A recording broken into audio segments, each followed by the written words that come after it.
All right, everybody, let's have some fun. Okay, so we're here and we're in the program called Wick, WickEditor.com. It's an animation program. It's pretty cool, pretty groovy. Okay, this program is set up in layers. So the way layers work is whatever you see on top is what you're going to see first. It's kind of like a peanut butter sandwich. You're going to see the bread on top first, and in the middle, you have your peanut butter and you have your jelly, and then you have another slice of bread. That's how that works. Layers works the same way. So whatever layers on top is what you're going to see first when it comes to your artwork. So let's just say I'm going to do a simple bouncing ball project. So how is this going to work? Well, all you have to do is you have to pick a tool, and your tools are on the far left of the screen. I'm going to pick the paintbrush tool, and basically you look at a tool, it looks like something you see in real life. That's what it is. Okay, it's a brush tool. So I'm going to click on that, and you have these options once you click on it of your brush size. The first one is your brush size. Mine's on 10. Let's draw with that and check it out. Okay. Not a bad size line. If I click on the box itself, I can turn up the scroll bar and you can see my line can get huge. Now, for some reason, this little message box pops up. I'm not sure why. I think it's a slight glitch. But just click the X and you go out of it. But you can see how large my line got there. Okay, and then just reversing, I can do the same thing. I can slide it back and I can get a small line once again. Okay, and one of the reasons this does this is because if you see this is still red and selected, seems like the message box pops up for some reason. So you can just click on the side, and once you're no longer selected, that message box should no longer pop up. Okay, and next to it, you have another box here with some numbers. I believe this is like basically a line stabilizer. So you can use this for helping you to draw. If you have kind of a shaky hand, you don't feel very confident drawing, you can use a stabilizer. But the problem with the stabilizer, let me show you. If I raise it up and then I start drawing, you can see it goes pretty slow. Okay, and that can be good or bad. You can see it's giving me a much more smoother line, but it goes a lot slower, okay? And then what's else do we have here? Oh yes, you have different colors. Let's click here. You have your color field on the other side, on the right or the left side, sorry, of your numbers. So if I click there, I can click on the color and I can paint with that color, okay? Which is pretty cool, pretty groovy. Okay, now let me pick an eraser. Okay, and I can do the same thing with my eraser too. I can raise the size of my eraser if I need to erase a lot. I got a big old eraser now to get rid of all this mess on the screen, like so. Okay, or I can click on it and I can slide it down to have a smaller eraser, which is probably what I want. Probably want a mid-size, small eraser, but enough of that. Let's try drawing a kind of a simple animation like a bouncing ball, for example, okay? So down here next to layers, each one of these boxes is basically what's called a keyframe or a frame. Okay, when I draw on it, draw inside of it, let me pick a darker color, actually. I'll just pick black again. Okay, I'm gonna start with a circle here.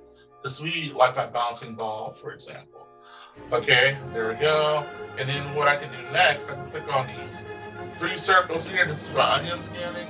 And what onion scanning does is basically like a transparency, meaning that you can see the drawing that you just completed beforehand. Well, there is no drawing beforehand, but this will come in really handy as I continue to draw. Let me click on it. You see these red bars pop up. I can click on those, I can grab them, and I can slide them across as far as I want to. So now when I draw my next drawing, and I'll show you as I click on the frame here, let me show you something.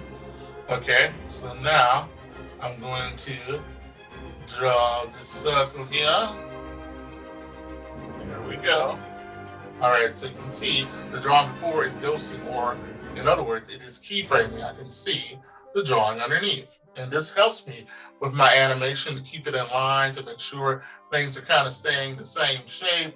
So I'm not drawing maybe something the size of a football and something the size of the Empire State Building, and it's all supposed to be the same object. Okay, it helps you to keep things in the right order, in the right size, basically. Okay, so now let's click here on my third frame. Okay, let's draw another box, or another circle, actually, sorry. Okay, let's draw a circle. There we go. There's our circle. Okay, now let's click again. Okay, let's draw another circle. So I'm gonna have my ball kind of go down. It's a little large there. Shouldn't make that one so large, but I'm doing this pretty quickly. Just as an example, but you should take your time when you're animating. Okay, let's go here. Okay, now I'm gonna have my ball sort of squash here. Okay, it's going to kind of stretch out a bit. Okay, like it's hitting the ground, like a mud pie or something. All right, I'm gonna click on the next frame. Okay, now I'm gonna shoot my ball up in the air. I'll stretch a bit. Projectile. Okay, and now let's go here to the next frame. Let's make it back into a circle. I'll just have it go up a little higher. It's a circle again. And then the next one here, it'll kind of start to take it out of the scene. Okay, and then the next one. All right, so I think that's pretty good. Okay, now let's play our film. So I'm going to click on this green circle with a green triangle in it. That is your preview play. Let's click and check it out. Woo! See, it's going pretty cool, huh? Doing pretty good. All right, so I can click on the pause and stop it. All right, so we can kind of see how that works.